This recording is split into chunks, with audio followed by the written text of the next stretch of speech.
Hello dear students, इस video में हम कविता गाते हो तरु के बारे में पढ़ेंगे। बच्चों, ये कविता हिंदी के प्रसिद्ध कवि माखनलाल चतुर्वेदी जी ने लिखी है।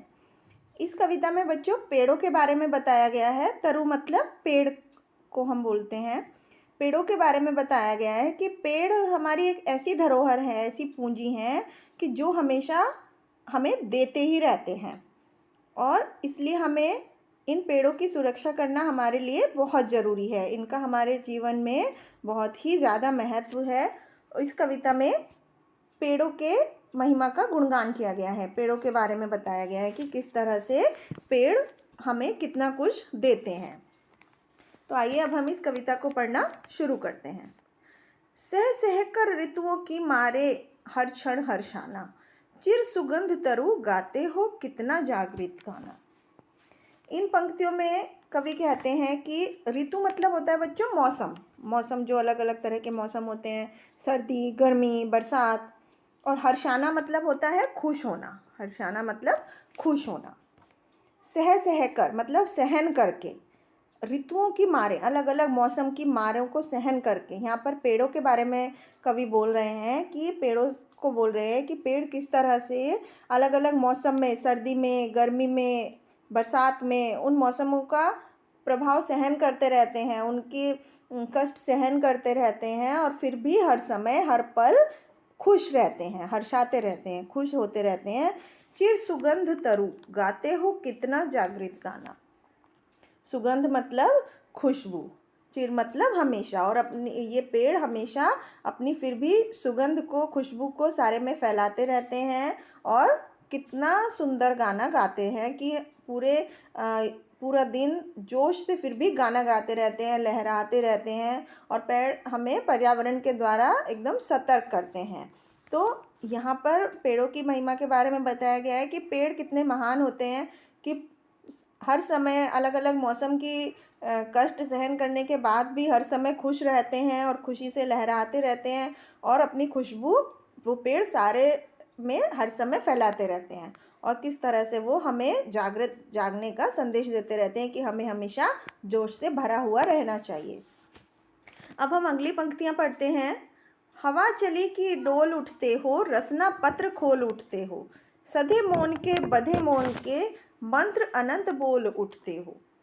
इन पंक्तियों में कवि कहते हैं कि हवा चली, कि जब हवा चलती है, जब बहुत तेज से हवा पवन बहती है तो तुम डोल उठते हो। डोल उठते हो मतलब पेड़ों की जो डालियां हैं वो हिलने लगती हैं, पेड़ लहराने लगते हैं। तो हवा चलने पर, जैसे ही हवा चलती है पेड़ों की डालियां हिलने लगती हैं, अर्थात पेड़ गति में आ जाते हैं। सधे मौन के बंधे मौन के, मंत्र अनंत बोल उठते हो।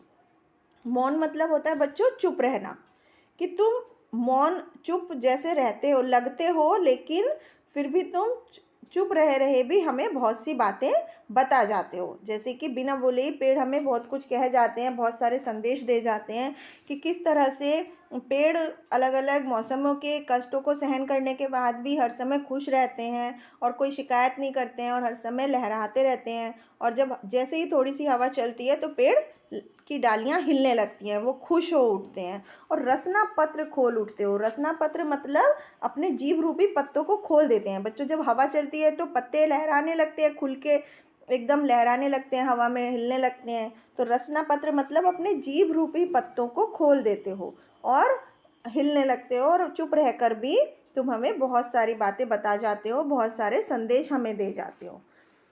अब हम अगली पंक्तियां पढ़ते हैं। स्थिर हो गतिमय लगते हो, जग का आना जाना, चिर सुगंध तरु गाते हो तुम कितना जागृत गाना।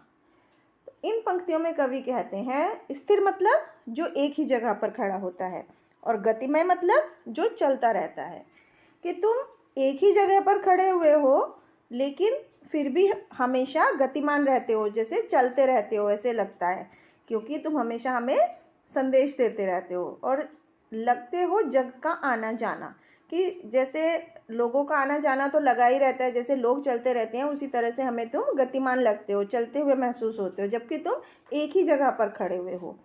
चिर सुगंध तरु गाते हो तुम कितना जागृत गाना। मतलब चिर सुगंध तरु मतलब हमेशा तुम अपनी खुशबू पेड़ तुम सब जगह फैलाते रहते हो और लोगों को जागृत करते रहते हो, लोगों में जोश भरते रहते हो कुछ करने के लिए। एक जगह स्थिर रहने के बाद भी, खड़े रहने के बाद भी तुम हमें गतिमान प्रतीत होते हो, मतलब कि हमें फिर भी बहुत सारे संदेश देते रहते हो। इन पंक्तियों में कवि ये बोल रहा है। अब हम अगली पंक्तियां पढ़ते हैं। जड़ कंधों पर चिड़िया चहकी, डालो गंध भरी महकी, फल रस भूरे फूल मनमोहे, झूमे हैं कुछ बहकी बहकी। इन पंक्तियों में गंध मतलब क्या होता है बच्चों? खुशबू। तो यहाँ पर कवि कह रहे हैं कि जड़ कंधों पर चिड़िया महकी। जड़ मतलब कि जिनकी पेड़ों की जो जड़ें हैं वो तो ज़मीन के अंदर होती हैं, और कंधों पर चिड़िया महकी। कंधे मतलब पेड़ के कंधे किसको बोलते हैं? हम उनकी डालियों को, टहनियों को, कि उन पर हमेशा चिड़ियाँ बैठी रहती हैं और चहचहाती रहती हैं। और डालो गंध भरी महकी, और उनकी जो डालियाँ होती हैं, जो शाखाएँ होती हैं, वो हमेशा खुशबू से भरी हुई होती हैं। खुशबू उनके आसपास हमेशा महकती रहती है।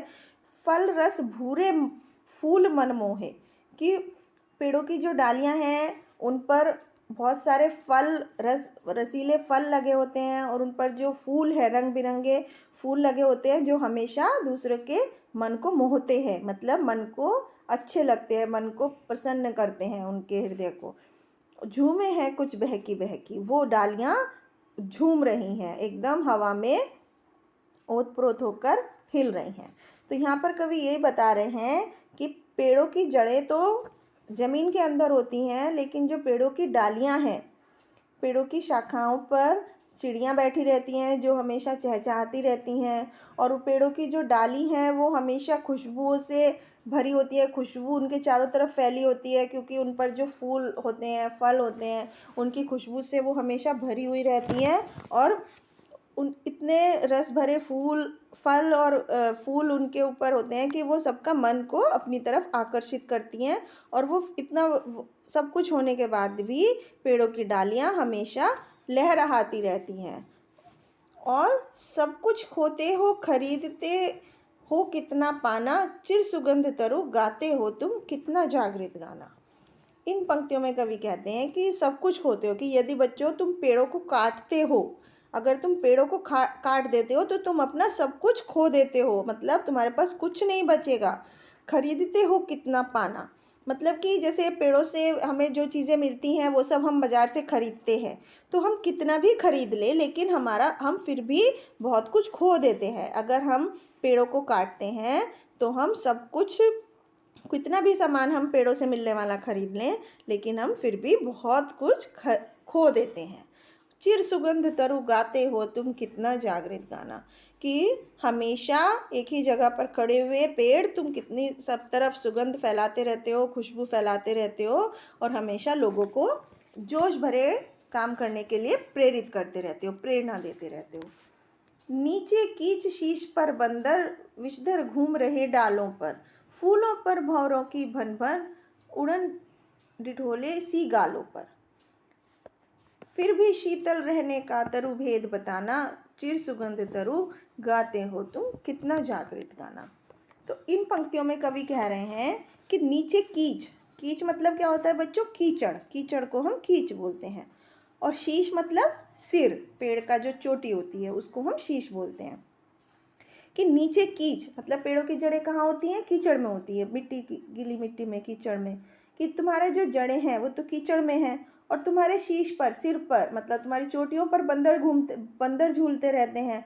और विषधर, विषधर मतलब जो विष को धारण करने वाले, मतलब सर्प, सांप।